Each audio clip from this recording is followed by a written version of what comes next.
Karibu tena mtazamaji wa The World News katika kipindi hiki cha ulimwengu wa siasa. Tunaendelea kukufahamisha mengi yanayojiri ulimwenguni kupitia hapa The World News. Lakini moja kati ya yale tuliokuwa nayo ni Waziri Mkuu Benjamin Netanyahu kuwekwa kando na Rais wa Marekani Donald Trump kuhusu suala la Iran.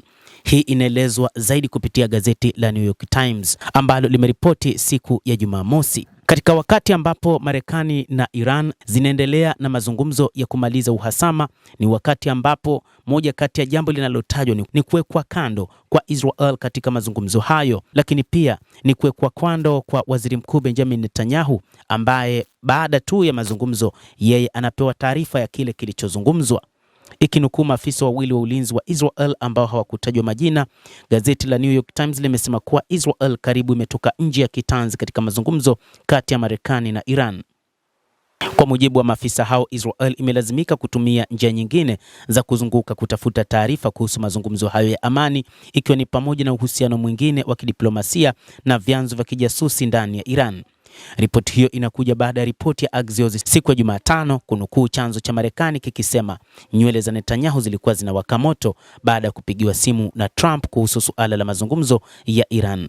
Kulingana na Axios, Trump alimpigia simu Netanyahu siku ya Jumanne kujadili barua ya dhamira iliyoandaliwa na wapatanishi ili kumaliza vita na kuzindua kipindi cha mazungumzo cha mwezi mzima. Na sasa inatajwa kwamba kuna uwezekano wa usitishaji mwingine wa vita ndani ya siku 60 huku mazungumzo yakiwa yanaendelea. Makubaliano ya awali ya Marekani na Israel ilikuwa kuishambulia Iran mnamo siku ya Jumanne ya wiki hii.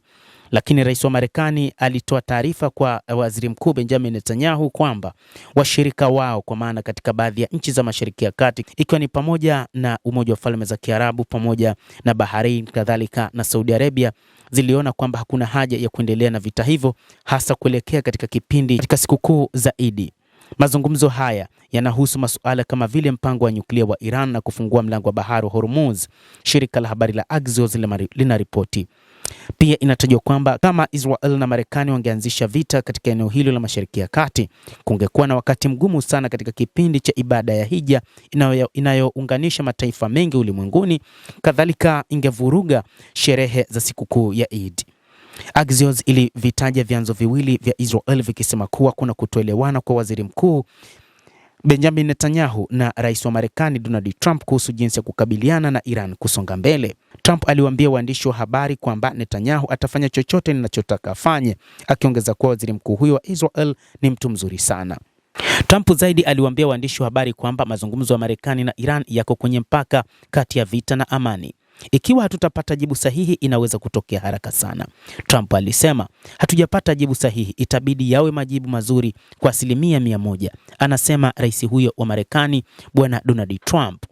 Mtazamaji wa The World News, hayo ndio tuliokuwa nayo.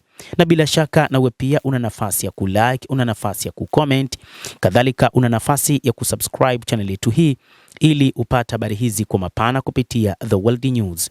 Jina langu ni Adam Hussein. Endelea kuwa nasi wakati wote, endelea kutufuatilia uweze kuyajua mengi yanayojiri duniani.